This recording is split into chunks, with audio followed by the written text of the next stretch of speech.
Are you guys ready for your next slammer?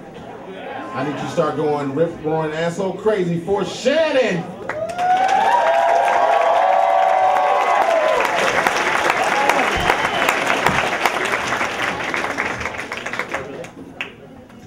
So what had happened was my girlfriend, she tells me, go out of town, have a good time with your friend, Moses. Moses is an admitted man whore. He's in his 30s and he still brags about his conquest like we're in college, like most men, but my girlfriend knows this about him and she knows me and knows I wouldn't do anything to hurt her. So me and my girlfriend been together about 2 years. It'd be 2 years in June, I think. And we have a mature relationship. We even though we call ourselves girlfriend and boyfriend, we both been divorced. We have kids from other relationships, and we don't really get involved in the teenage, high school jealousy shit. You know, if she goes out to have a good time, I tell her to have a good time. I don't sweat her. If she doesn't handcuff me when I go out and have a good time, it's all good. You know, so we know we both love each other and we happy together. That's an all moment. That's an all moment. No, I'm just playing. We're happy together. So me and my boy, we go out of town and we go to a few bars, have a few drinks, but it's pretty much dead. So we end up going to this club. In the club, it's a lot more people, meeting a lot more women. It's a younger crowd, but it's all good, you know. When we first come in, I see this crowd of women, and I don't know why women travel in these huge packs, but I go over to them and I make a few jokes and I sit down and be friendly and just having a good time, and I go hang with my boy for a little bit and we laugh and joke. So over the course of the night, I'm at the bar, I'm standing alone, and one of the women from that huddle of girls come over and she asked me why I didn't come back. So I tell her, you know, I thought it was girls' night out, you guys having a good time, I didn't want to intrude. You know, so she says, I hate those bitches.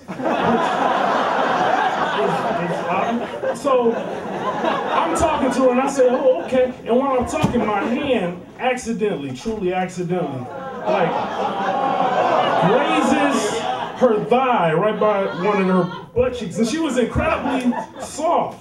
So when I drink, I get silly. So I say, wow, you're incredibly soft, you know.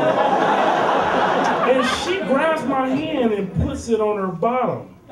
Now, I'm not one to really be groping and filling up people in public. That ain't my style, you know. So I just tell her, yeah, pretty soft, you know, and she goes on and on about her butt. I mean, how she gets hit on all the time because of it. I mean, she's proud of it, her butt.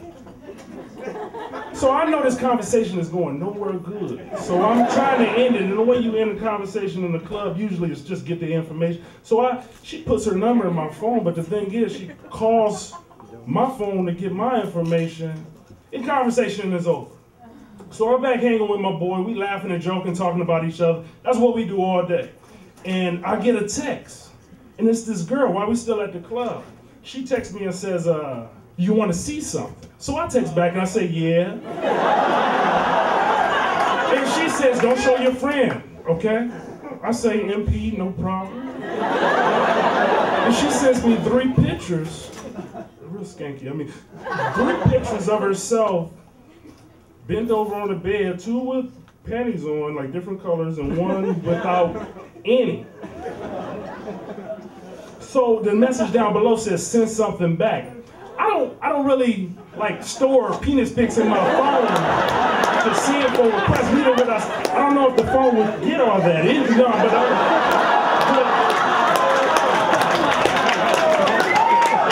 but what I do is I show my friend. He tells me, he gives me every reason in the world. He's a man whore. Every reason in the world on why I should hit that. I do not hit that, and we both remain hitless for the rest of the trip until we get home.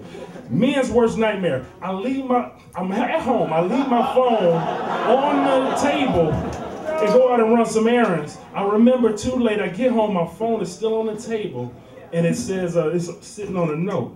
And the note says, you know, I hope you had a good time out of town. Fuck you. Don't call me, call your big booty friend. So of course I call and call and call, no answer. She doesn't pick up until the next day.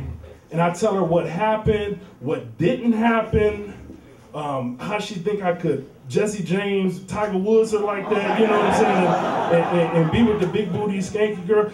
I didn't do it, that's not me. So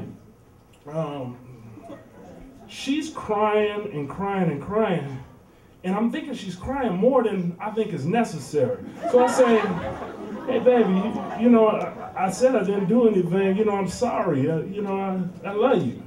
And she says, I'm not crying about what you did. It's what I just did. I'm so sorry, Shannon. What did you do? So, busted with revenge, I guess.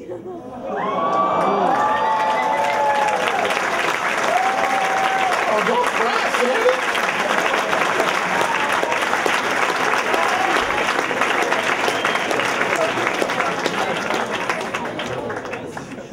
Joy BC.